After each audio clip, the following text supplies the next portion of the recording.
Hey guys, it's Kelsey and welcome back to my channel. Today's video is my long-awaited birth plan, or what I have written down that hopefully will work. Actually, it's more just like my ideal birth, because I know nothing ever goes as planned. So don't tell me that, because I already know. But I want to tell you guys what I would like to happen and the way I would like it to happen. So, in a nutshell, I would like to have a baby that I get to bring home from the hospital. That's just like the most broad generalization of my birth plan, is have a baby and bring them home. But to get to that point, I got a little bit of details in there. So, basically, in my head, I want to show up at the hospital like as it's time to push. I don't want to labor in the hospital. I don't want to labor in the hospital. I want to do that at home. I want to, you know, be in the comfort of my house. I want to be able to get in and out of my shower as much as I want to. I want to be able to lay down in my comfy bed and just try and chill. I know that often first labors do not happen very quickly, and I don't want to be a miserable cow stuck in a hospital bed because I went too early. So here is my plan. For the laboring at home, I have a yoga ball. I will be bouncing on that. I will be rocking my hips. I will be swaying. I will be doing whatever I need to make myself comfortable and open up my hips. I have my shower. That's two things. So I got a yoga ball and shower. I will be doing that to help me through contractions. You know, I'm sure at the early stages it's not going to be bad, but I want to be able to relax myself as much as I can at the beginning so I'm not overwhelmed when it comes time to get super serious.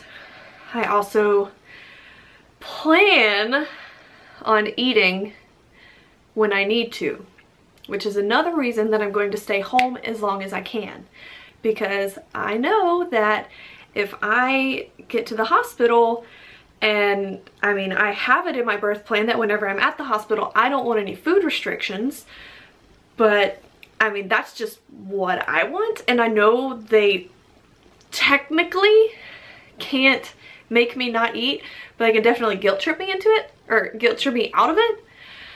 But I want to be able to eat. I want to be able to move. I want to be able to bounce and bathe and relax and chill and just do whatever I need to do to get myself in the right mindset that, hey, I'm about to have a kid and this is going to change my life forever. Oh, I'm so excited. So from our house to the hospital with no traffic is like 57 minutes. And you're not supposed to go to the hospital until you're between the 511 to the 311. Contractions 5 minutes apart, lasting for at least a minute, and that's been going on for at least an hour. Or, you know, 3 minutes apart, lasting at least a minute, that's been going on for at least an hour. So I feel like if I leave the house when they're about 5 or 6 minutes apart, I should get to Panama in time enough for me to be finished with early labor and hopefully very close to transition, which is what I really want to do, is get there when it's close to transition. Another reason why I want to stay home as long as I can is because I want to have a natural, unmedicated, unassisted, not messed with birth. I don't want help. I don't want medicinal help. I can't have an epidural because of the way that my back is messed up with my back injuries and scoliosis and fused vertebrae and chronic pain. I don't want to chance permanent damage with everything that already hurts with my back. So epidural is completely off the table. But I know that if I'm there and I'm there too early and I'm just sitting there, then I'm gonna probably be like, well, can I just have something? But if I'm at home, I can have Tylenol, and that's fine. So that's another reason why I want to stay home as long as I can, because I feel like in my head, if I know that I can't have it, then I'm not going to want it. I don't know if that makes sense, but it makes sense in my head right now.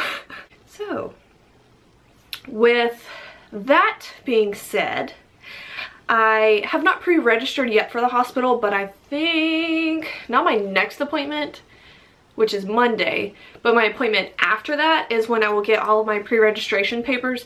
So that will like definitely be done way in advance.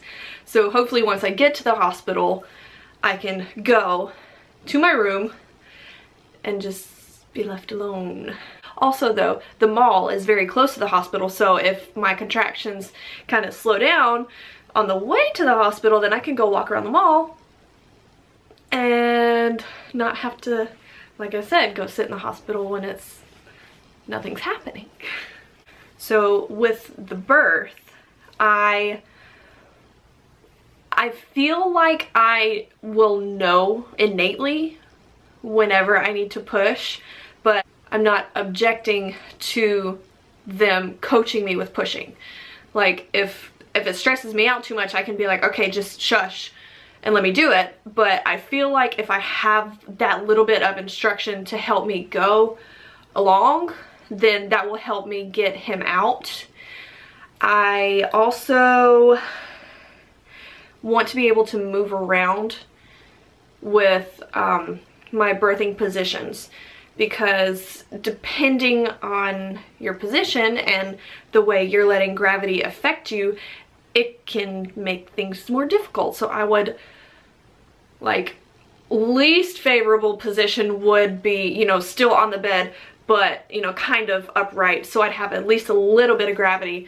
But I would like to not be in the bed. I say this now, but I don't know if that's actually gonna happen. But I would like to not be in the bed. I don't know. I mean, it's not happening right this second, so I might change my mind. But in my head right now, that's what I'm wanting. I also would really like to catch my baby. Again, I don't know if that's gonna happen, but I think that would be an amazing experience to catch my baby. That would be so cool. Once he is born, I want him on me immediately. I want delayed cord clamping. I want Lawrence to cut the cord, obviously. And I want them to basically leave me alone afterwards. Like, I want to breastfeed as soon as he is on my chest and, you know, his mouth is clear enough to breastfeed, because breastfeeding releases oxytocin, which is, you know, what helps the contractions and will also help me deliver my placenta, because sometimes they will give you Pitocin after you've already had a baby to help you deliver your placenta, and I don't want that, so I'm going to breastfeed and make that happen by itself. I don't want any kind of examination or weighing or cleaning him off. Like, I don't want them to take him from me at all. I don't want them to take him from me. Like, if I want to rub his vernix in, I will do that, because the vernix keeps the babies moisturized. Because if you take them and immediately wash everything off, then that's when babies get really dry skin, and then you have all the peeling stuff, and it's just not good. The vernix is there to protect them, so I'm just gonna rub it in and leave it be. Things that I do not want for my labor: I want no epidural, I want no IV. I am okay with having a hep lock. That's the one where they just put it in your hand and clamp it off. That way, if you need fluids, you can get them, but I plan on being hydrated by myself. So unless I am GBS positive and have to have intravenous antibiotics, that would be the only reason that I would want an IV, is to have the antibiotics if I need them. I don't want Pitocin. I don't want artificial rupture of membranes where they break the bag. I want it to break by itself. I do not want the internal monitoring where they screw the little sensor into your baby's head. I don't want that. And like I said, I don't want food restrictions, and I don't want formula. There are other things on my do want list and don't want list, but those are all personal preferences that I'm going to keep to myself because I don't want anyone's opinion on them. So basically, that is my ideal birth plan. I don't know if it's gonna work out, but that's what I want to happen, and that's what I'm preparing myself mentally, physically, and emotionally for. I am doing spinning babies so I can turn him into the optimal position. I also have been practicing rebozo sifting, which is, I'll show you guys soon what that looks like, or you can just Google it, but it helps loosen up the belly and get the baby, get the pressure off of the, yeah, it's really cool and it's definitely going to be helpful. I will also be doing perineal massage. That way I will not have to have an episiotomy. I don't want them to cut me. If I do end up tearing, I want it to tear naturally, but I will be practicing perineal massage, so hopefully I can let that skin be elastic enough to stretch by itself and not have any ripping. So that's basically my ideal birth plan. This is only part 1. Stay tuned for part 2, which will be my, oh my god, what if something terrible happens? So I will be filming that one soon and getting that one up. Hope you enjoyed this. If you did, give it a thumbs up. If you have any suggestions, let me know down here. Otherwise, I'll see you guys soon.